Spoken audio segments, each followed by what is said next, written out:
So hi everyone, my name is Chris Hunter and I'm with Central Pennsylvania HIMSS. We're very excited to bring you our first webinar. We'll have a series of webinars coming to highlight some of our fascinating topics in our industry, so please follow us on Facebook, LinkedIn, and Twitter if you're not already. Today I'm very excited to introduce our first guest. She has a doctorate of education from Penn State University.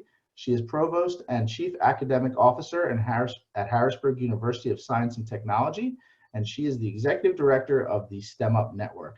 Bili Mattes, welcome to the webinar. Thank you, Chris. I really appreciate the time. My name is Bili Mattes. I'm with Harrisburg University of Science and Tech, and as Chris just mentioned, I've been here for 12 of our 15 years. And my job as Chief Academic Officer is really paying attention to all things academic, so everything from the faculty to student services and student success. About 9 years ago, we started the STEM Up, the work of the STEM Up Network, which is a growing community focused on recruiting, retaining, and advancing women in STEM. Over the past few years, we've become a social enterprise powered by Harrisburg University. Because of our alignment with the mission of the university to support a diverse community of learners, focusing on advancing women in STEM was a natural fit. So again, we started the work about 9 years ago, and we now have a network growing throughout the region and sometimes beyond. There's about 1,000 people in the network. And over those years, we've done research about why women leave their STEM professions, and we'll talk a little bit about that more in a minute. We've also done some impact. So as a social enterprise, more interested in social impact than, say, profits. And in a recent impact survey that we did, about 98% of the respondents said that participation in the STEM Up Network has had a positive impact on their lives and careers. So our purpose basically is to work with women from many walks of life who are in STEM, which is more and more of a murky topic because STEM is so pervasive across most of our organizations and professions today. But to provide women in STEM professions and organizations with real-world strategies and relationships to help them stick and thrive. And we'll talk in a little bit about why that's so important. So keywords here in terms of who we are is that we are a community of professional women. Now, we have many allies from different walks of life. So our organization, our community, is a interdisciplinary, multidisciplinary community, and it is organization agnostic. And by that I mean it's not set up to compete with what many organizations are doing in support of the women that work in those organizations, but it is to expand those services and supports and to create an expanded and external network for women in STEM and women in STEM organizations. So why is this important, right? It's important because the numbers tell it, there's a business imperative behind the work that we're doing with women in STEM professions and organizations. So even today already, over 71% of jobs require STEM skills, and women make up approximately 50% of the workforce. They are already underrepresented in STEM professions, and the really tragic part for me, I mean, when you think there's a lot going on in support of getting young women and girls interested in STEM, right? But think of the girls that we get motivated to go to school, study STEM, they graduate, they get a job in a STEM profession, and what's tragic to me is we lose 50% of those women in the first 10 to 12 years of their careers. And it's not for factors that we can't counteract. And these are researched reasons why women move out of their STEM professions. Whether it's an uncivil work climate, and when you think of women in STEM, particularly in healthcare, their ticket to the dance is their discipline knowledge. It is not necessarily career navigation tools, relationships, communities. So what the STEM Up Network seeks to do is to, and we'll talk more in more detail a little bit later, we seek to help women create those communities and relationships and strategies and skills that go beyond their discipline knowledge. And, I'll show in the next couple of slides why this is such a business imperative. It's not just a noble thing to do or the right thing to do. There's a clear economic reason why thinking in terms of building women leaders and women pathways for women in STEM professions, especially healthcare professions, is important. And the last piece here on this particular slide, just in terms of sheer economic impact, if we only paid attention to gender parity and gender equity, it would add trillions of dollars to the U.S. and global economies, as you can see there for yourselves. So, colleague Brian Reeves, who's the director, or VP actually, of diversity and inclusion at Dell Technologies, uses the term the business imperative for diversity and inclusion. And he makes the point that in terms of the realities with populations that are more diverse and inclusive, and including at the leadership level, particularly at the leadership level, those organizations are more innovative, and innovation is what is driving the fourth industrial revolution. So that is a proven fact that we read about all the time. Second point is that the organizations that are more diverse and inclusive are proven to be more profitable, and investment firms have noticed this. For example, organizations with more diversity and inclusion are 33% have a 33 greater percent chance of outperforming their peers. Organizations who pay attention to gender equity have a 21% greater chance of doing better than their peers. And those without paying attention to diversity and inclusion, according to the research, have 29% greater chance of underperforming their peers. And then the last point would be that businesses who pay attention to diversity and inclusion, organizations, hospitals, healthcare providers, they tend to be more relatable to a diverse customer base. I mean, let's face it, we spend money with the people we trust and can identify with, and women spend more and make buying decisions more than any other demographic in the U.S. and probably globally.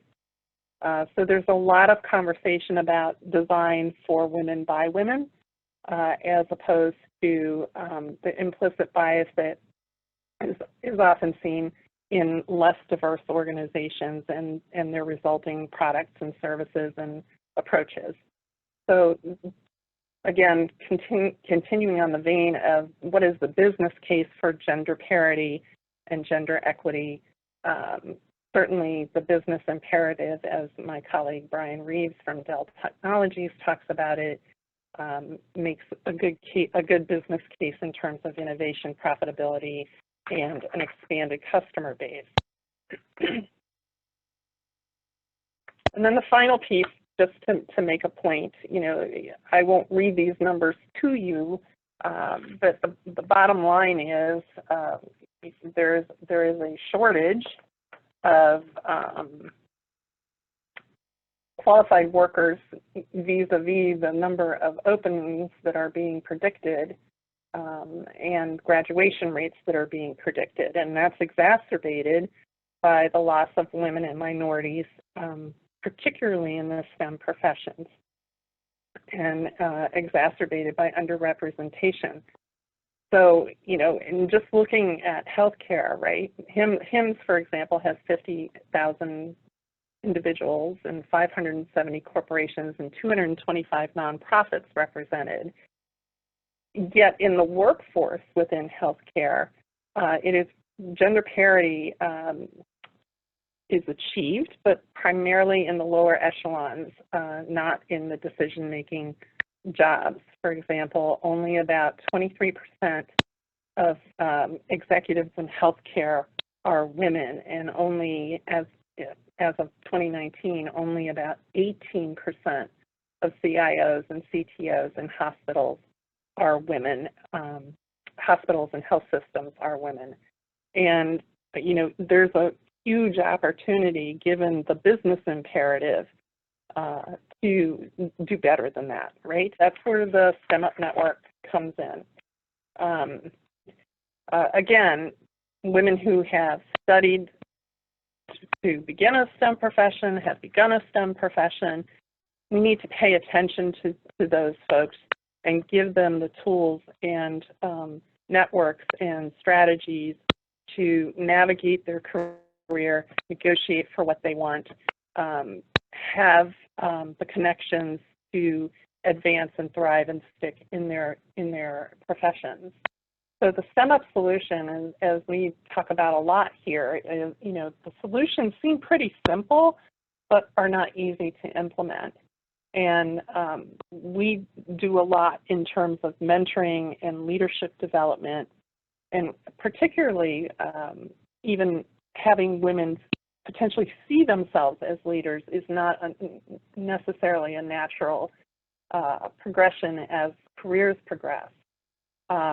We talk in terms a lot of community and peer collaboration, and you can see the different pieces here in terms of the solutions that we've built in our programming, in our services, in our community to counteract some of the reasons why, the researched reasons why women leave their STEM professions. And, you know, what does that mean to STEM organizations? Well, we've talked a little bit already about the business imperative and the benefits for diversity and inclusion writ large, as well as specific to gender parity and gender equity.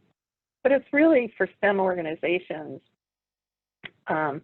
it's really about capacity building, right? And decreasing the potential of loss. Capacity building, as we talked about, to expand the customer base, to be more innovative, to be more inclusive. And STEM organizations is becoming fuzzier and fuzzier, right, as the fourth industrial revolution continues to grow, because you know, I have women raising their hands saying, I have a non-STEM degree, but I sit next to engineers and I work with technology all the livelong day. So can I come and take advantage of some of these services and programs in the community? And the answer is absolutely yes. So I wanted to talk a little bit about our program so you get some sense of what we do. Again, we're a growing community of about 1,000, and primarily right now in central Pennsylvania and the Philadelphia area, but looking for partnerships to grow the community in a thoughtful way, and how we might expand that community. You know, there's a lot going on in the space of women in STEM or women in business, and over the years, when we've talked with women about what else do you need, right? Some organizations are very good, some industries are very good about mentoring and providing professional development for women in those professions. We're not looking to compete with that. We're looking to provide additional relationships, additional networks for those women. And we do that in several ways. We have a leadership development for STEM women program, and I won't go too far into the detail, but with a lot of the activity around women in STEM, women in business, what we've heard over the years is it's just way too virtual. It's way too boot campy. So we've taken a little bit of a different approach with our leadership development program, in that it combines one-on-one coaching with workshops with peer learning circles. And we stretch that over a period of about 6 months, because folks have told us over the years, over the 9 years we've been doing this, that they need time to gel, they need time to process, they need time to practice and then process again before actual skills are honed. And one of the greatest results of the leadership development program is more and more women, when we follow up with them, saying, I never thought of myself as a leader or even a potential leader until I went through the program. Level Up is a new program that we just started for more senior women. Again, in talking with many women across many organizations over the years, more senior women don't really have a place to go that is safe to talk through, strategize about opportunities and challenges that they face. So the Level Up program combines facilitated conversations around leadership topics with peer learning circles. And those peer learning circles are made up of women with similar levels of experience, but definitely not from competing organizations. So that's a program that we're running for the first time actually this spring, and it's going really well. The mentoring program is, we had a panel once called Got Network ? And it was a panel of really powerful women, and a VP from a global technology company said, the best advice I can give you, she's talking to the audience obviously, the best advice I can give you is remember to ask. She was saying she puts herself out there all the time and offers herself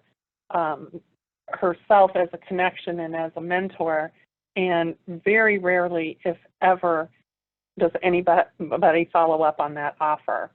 So from the beginning with our mentoring program, we decided that we were going to add some structure to the mentoring relationships.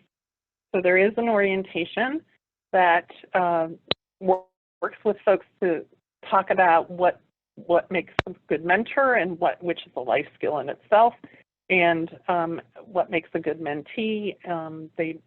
The pairs work together to create their goals for the year. They make commitments. They sign a contract with each other.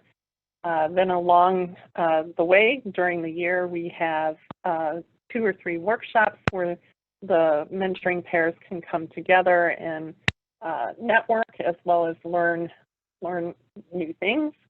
And we also have volunteers who check in with those pairs. So it's a little more structured than many mentoring programs. And again, it's external to any organization, and it's multidisciplinary. So folks can decide, I want to mentor in my discipline but outside my organization, or I want to mentor with these characteristics not in my organization and not necessarily in my discipline, which is a value add in terms of diversity. We do community forums on a regular basis, and the GOT network that I talked about, to speed networking, to helping prioritize your life and your work. And we do Women in STEM Career and Leadership Summits because in talking with many organizations over the years, organizations want to be able to showcase the interesting things and the very cool women that they have working for them. And the audience that we are pulling in often have women in STEM, particularly younger women in STEM, often have a pretty narrow view of their career options. So we want them to broaden that view, have some good skills building opportunities, some good networking opportunities. So at these STEM Career and Leadership Summits, we showcase women in STEM, in science, technology, engineering, and math, combined with networking opportunities and also some workshops. So for us, over the years, over the 10 years or so, 9-10 years that we've been doing this work in support of gender parity and gender equity in STEM, the secret sauce is really the community. You know, I said earlier that many women that think that a lot of the activity going on in support of gender equity and parity feels very large and virtual and sometimes boot campy. And the secret sauce for us is the community, which is why, you know, we haven't franchised across the country, because to build a community, to have those local roots, to have that kind of relationship is a big part of what has worked for the women in the STEM Up network. You know, at some point, as members have told us, you have to be able to sit down face-to-face with somebody, which is a weird thing to say doing a webinar.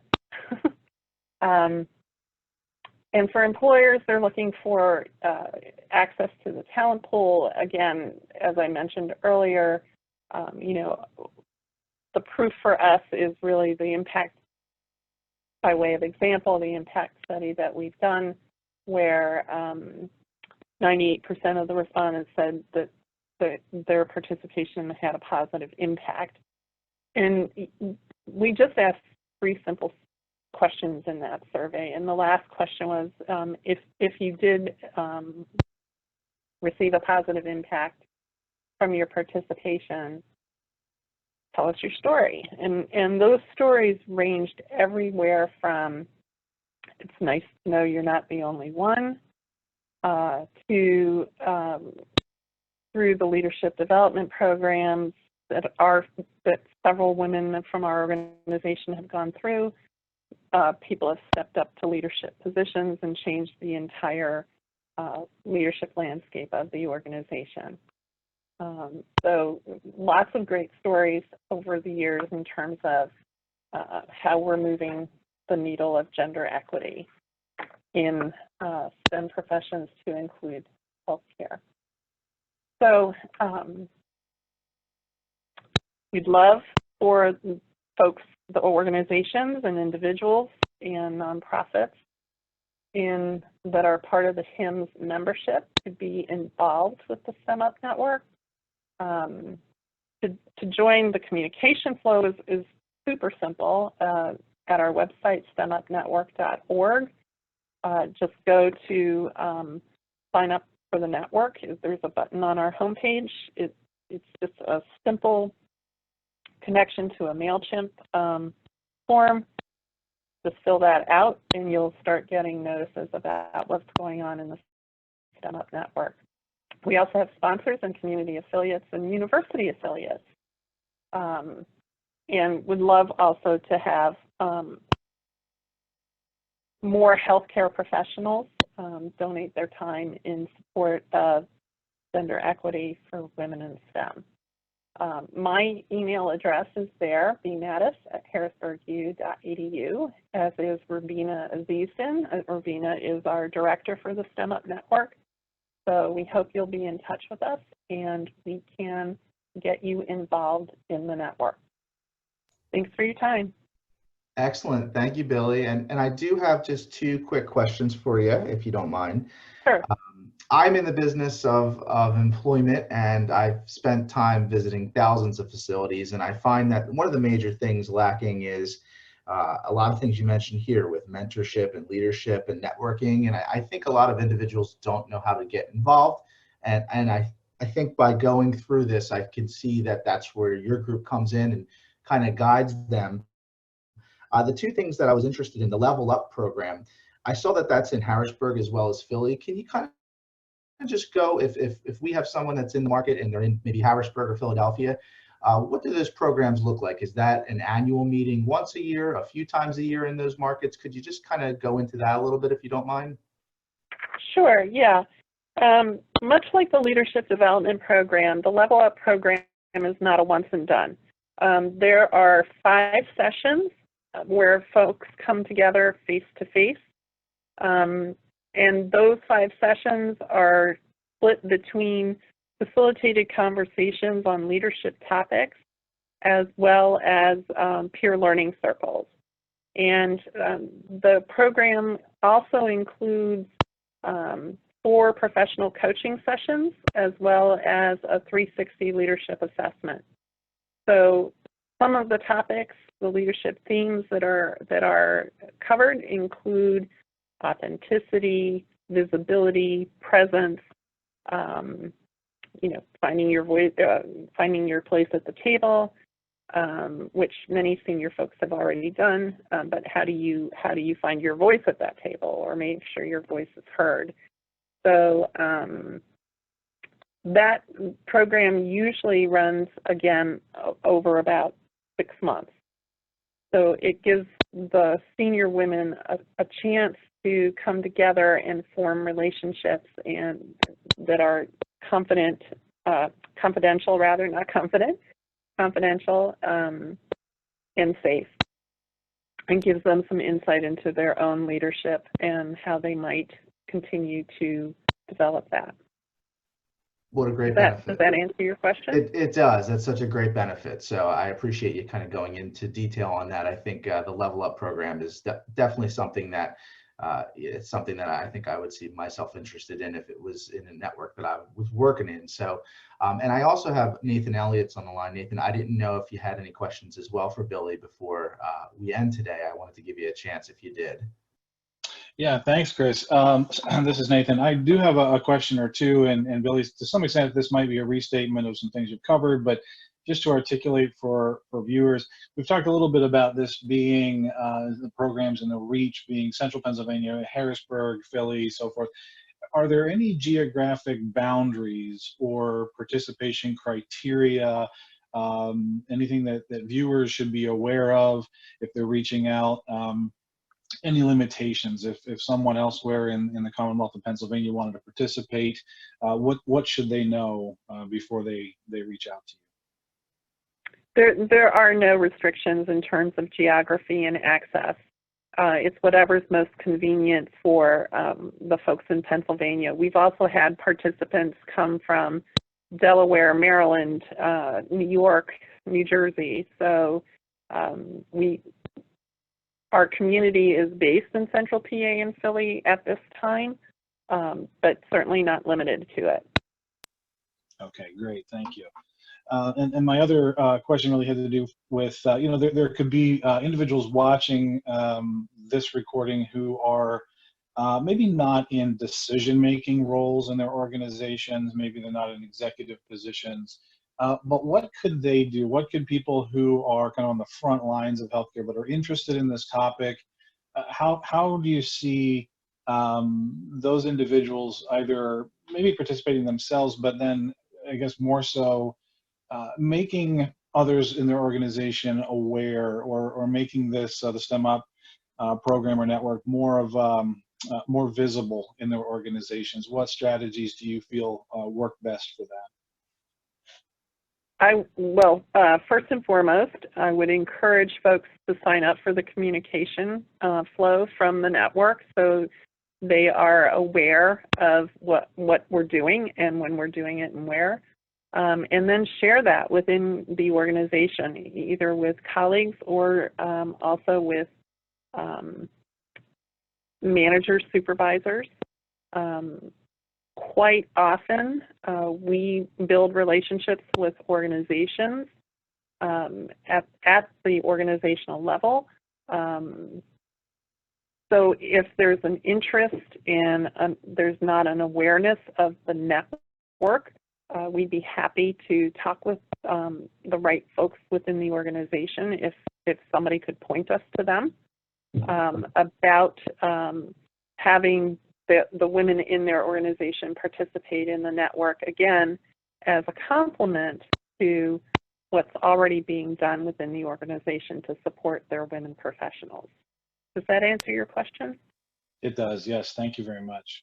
And those are the only questions I had, so thank you, Billy. Appreciate it. My pleasure. Yeah, thank you, Billy. We greatly appreciate you. I'm sure our viewers do. I believe you'll be getting a lot of follow-up from this.